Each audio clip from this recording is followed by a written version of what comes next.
Hello everyone. I wanted to have a little quick chat with you about one of the hardest poses in all of yoga. And I say this not just from my own perspective, but from many years of teaching and from lists that are released every single year on multiple websites listing the top 10 hardest poses. And you're going to be thinking that these are poses like behind the head, or poses that make you look like you're a pretzel, or you're an acrobat, or you're in Cirque du Soleil. And yes, many of those poses are definitely on those lists, and they are complicated and hard and challenging. But on that list, every single year for like the last 10 years, as far back as I can remember, the number one hardest pose has been Shavasana. You're going to roll your eyes and you're going to say, there is no way that Shavasana can be a hard pose. You just lay there. But here's the thing. In a world where we are always overstimulated, we are always on the go, we are always moving and doing, it can be incredibly hard to simply lay there and not be sleeping. This is a point where you're present.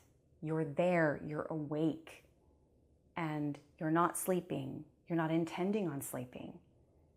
But Shavasana has some really important aspects to it. So most people in a class I will see over my years of teaching will fidget and fuss and move and fight Shavasana because it's that hard.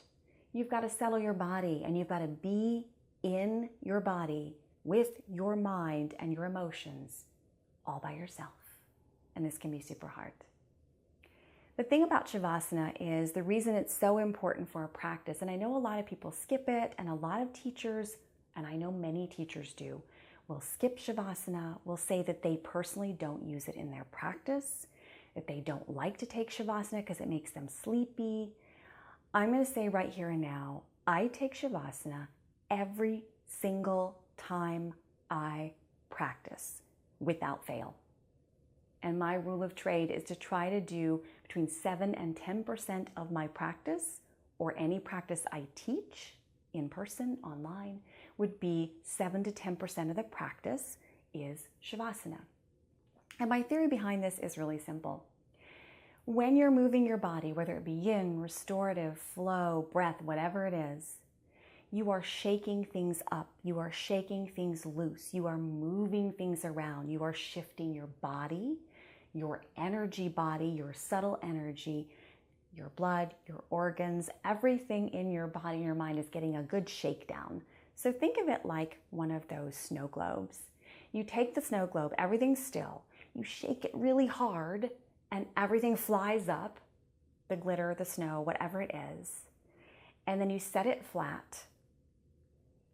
And everything begins to just settle down like feathers into the bottom, resettling in a different position. This is Shavasana to a T. You are shaking everything up. You are changing yourself during your practice. You are making subtle changes, energetic changes. Your mind is shifting, your breath is shifting, your body is shifting. When you come out of a practice, you are a different person than when you started your practice, which is why I often remind you, check in at the beginning, check in again at the end, because things are different, right? When you lay down in Shavasana, you are letting go and letting your body resettle, letting the energy resettle, letting your mind resettle, your breath. And when you come out of Shavasana, you are a new person, reborn, rebirthed.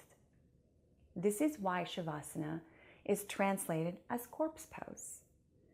Nobody likes to use that word, but the reason it is because you die to your old self during Shavasana, the you that was beginning of the practice, before, and you awaken and are reborn at the end of the practice when you come up from Shavasana. In that way, it sounds much prettier, right? So if you are someone who thinks to yourself, I don't like Shavasana, I don't want to take it, it's not fun, my teachers have all told me I don't have to, it's no big deal, it's not important, know that you are missing out on one of the most important aspects of your practice, that settling in. You're not finishing the whole cycle of your practice. You're leaving a blank space. You're not coming full circle. You're not allowing your body to settle back in and make those changes, more awareness, and to come back up as a new person. You're leaving unsettled, unfinished business. So take that time. If it's a minute, 10 breaths, 2 minutes, do what you can to take a Shavasana. And that's not a meditation seated upright. It's a lying down Shavasana on your side, on your belly, with props on your back, knees bent, however you can take Shavasana, with whatever props you need or no props. The lying down version. It's not a meditation. It's a place of stillness and a place of rebirth.